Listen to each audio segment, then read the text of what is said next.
Bagaimana saya menuntut Al-Quran? Ya, saya lakukan hitung-hitungan, menghitung, saya peroleh 1108.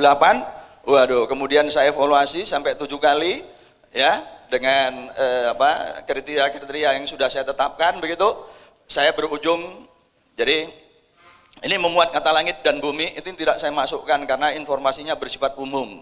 Lahu ma fis samawati wa ma fil ard wa huwal aliyyul azim. Dalam perspektif pandangan dunia tauhid, realitas itu cuma dua, yaitu kholik dan makhluk.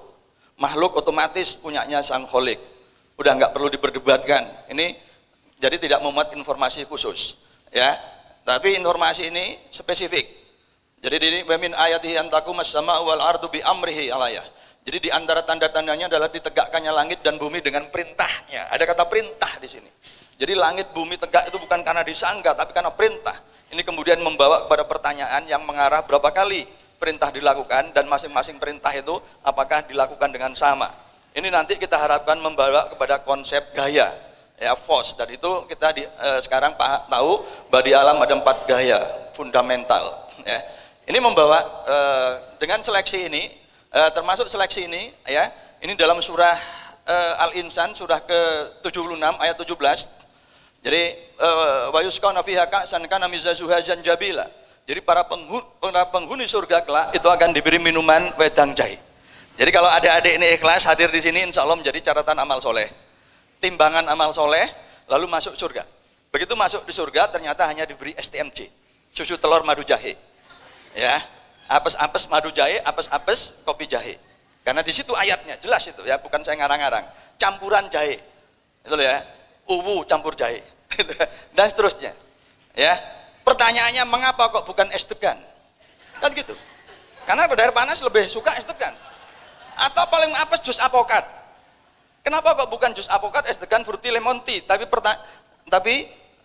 wedang jahe? Maka itu yang harus diriset oleh biolog-biolog muslim, apa keistimewaan jahe dibanding minuman yang lain. Kalau kita bukan bidang itu, minimum nanti kalau punya tamu jangan lagi dikasih wedang kopi, karena wedang kopi itu nggak ada dalilnya. Kalau nggak ada dalilnya bagaimana? Nah, gitu kan, orang tarjih nanti jawab. Ya, tapi jangan pakai pendekatan itulah, ya, terlalu keras itu. Tapi pakai pendekatan kebudayaan. Mari kita, kalau memang kita mau masuk surga, kita melakukan geladi resik, gitu kan. Jadi kalau kita minum wedang jahe itu saja nih sebenarnya geladi resik sebagai calon penghuni surga, gitu loh, ya. Jadi pakai pendekatan seperti itu. Nah, setelah saya hitung, mau hitung lagi sulit, ya. Dengan kata saya berhenti, saya hitung lagi ternyata ada 800, ya. Dan itu 5 kali lebih banyak dari apa yang telah dihitung oleh Syekh Jawahari Tontowi, penulis tafsir Al-Jawahir dari Universitas Kairo, ya. Itu. Dan beliau mengatakan surat tentang fikih itu hanya 150, tapi setelah saya menemukan 800, ya, 2 bulan setelah naskah ini saya kirim, saya dapat buku di Surabaya, 160 ayat fikih di dalam Al-Quran, ya, lalu disebutkan. Jadi ayat tentang alam itu 5 kali lebih banyak daripada ayat fikih. Tetapi 10 abad terakhir para ulama menghabiskan waktu, tenaga dan dana hanya untuk membahas yang 160 itu. Maka dunia Islam kemudian tidak mempunyai ilmu teoritis maupun praktis untuk mengelola sumber daya alamnya sendiri, karena mereka mengabaikan ayat-ayat tentang alam. Maka dunia Islam kemudian bergantung pada kekuatan asing